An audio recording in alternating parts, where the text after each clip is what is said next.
11 Easy to make mistakes that can destroy your relationship. We can identify some of the biggest mistakes that can lead to ending a relationship so you can avoid making them. 1. Trying to control our significant other. Many of us either have control issues or things that the other person does that drive us crazy.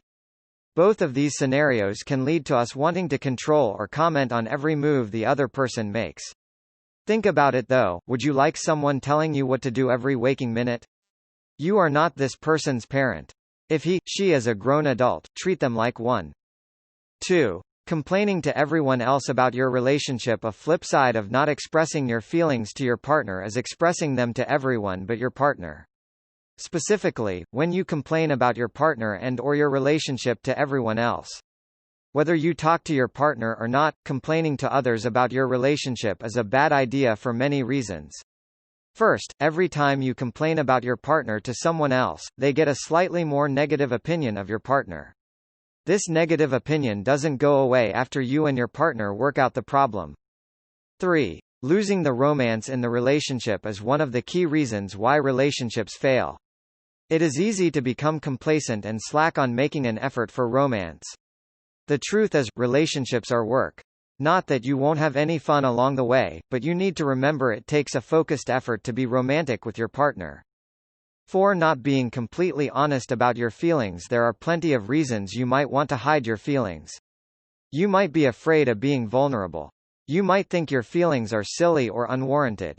Maybe you're afraid you'll hurt your partner's feelings or insult them. Whatever your reasons for not being upfront about your feelings, it's the wrong move. Emotional honesty is critical to a relationship. You each need to know how the other feels. Otherwise, you're likely to keep doing things that hurt, annoy or otherwise bother each other. And your partner definitely can't make things right with you if they don't know how you feel. 5. Sacrificing yourself before you meet a partner and get into a relationship. You're a whole and complete individual. You have interests, hobbies, preferences, and opinions. Does that still hold true after you enter a relationship? Or do you find yourself sacrificing your identity and your life, in order to make the relationship work? Compromise is a necessary part of relationships. And we all want to have things in common with our partner. But compromise should come from both sides, and we should look for things we authentically have in common. If you're letting go of pieces of your identity in order to be in a relationship, it's going to end badly.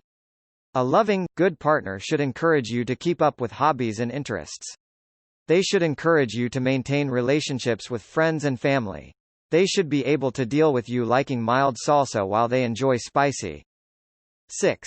Avoiding confrontation. Fighting is not the way most of us want to spend our time, so it can be tempting to just brush all of the problems under the rug. The flaw with that plan is that the problems collect and multiply. This will ultimately end up in an explosive argument, or a parting of ways with the other person baffled as to what went wrong. 7. Trying to change the other person. In relationships, we need to realize we are unique individuals. Often we are drawn to someone who is completely opposite to us, and after a while we can be tempted to try to change them to be the same as us. Take a step back and remember why you fell in love with this person in the first place. My boyfriend is for the most part carefree and funny, but sometimes his jokes start to drive me nuts, or I wish he was more organized. I have to remember that I love that he can make me laugh and that he has such a positive outlook on life. 8. Fighting to win. Every couple argues. If they don't, it's because someone's holding back, which isn't good for the relationship. But while every couple argues, not every couple argues in a healthy way. Do you argue to solve the problem or to win? Do you understand the difference? You and your partner might see different ways to resolve an issue. That's where the argument comes from. But arguing to win is arguing to get your partner to admit they're wrong and you're right. There is no room for compromise or acknowledging that your way might not be best. Arguing to find a solution, on the other hand, is knowing that you might each have a different perspective but you can find a solution together. It's seeing the situation as the two of you as a team against the issue, not the two of you pitted against each other. If you fight to win, you risk resentment and bitterness, or a partner who gives in simply to avoid the fight.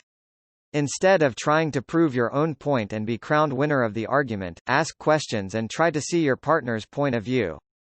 9. Keeping secrets from your loved one. This is something that goes along with keeping communication open. Do not keep secrets. Not that you have to tell the other person every minute detail about your life, but you should not intentionally keep something major from them. You know it is a secret that needs to be shared when you feel even slightly guilty for not telling them. It will come out eventually, and sooner is always better than later. 10. Not taking time for yourself and being too codependent. If you spend every waking moment with your significant other, you will ultimately lose who you are as an individual. Things like going to the store on your own will be hard, and you will find yourself consulting that person for every small decision you make. Take some time to do what you love. Have your own hobbies, interests, and friends. You will both benefit from this and have a richer life as a result. 11. Having a healthy relationship means letting go of mistakes. Healthy relationships require forgiveness, compassion, and understanding. Everyone makes mistakes, and if we can't find it in our hearts to show compassion, understand where our partner is coming from, and forgive them for their mistakes, the relationship is doomed. The mistakes I've outlined here can be forgiven. And couples can work through them, if they're willing to acknowledge the trouble and put in the work. But the best thing for your relationship is to never make these mistakes in the first place.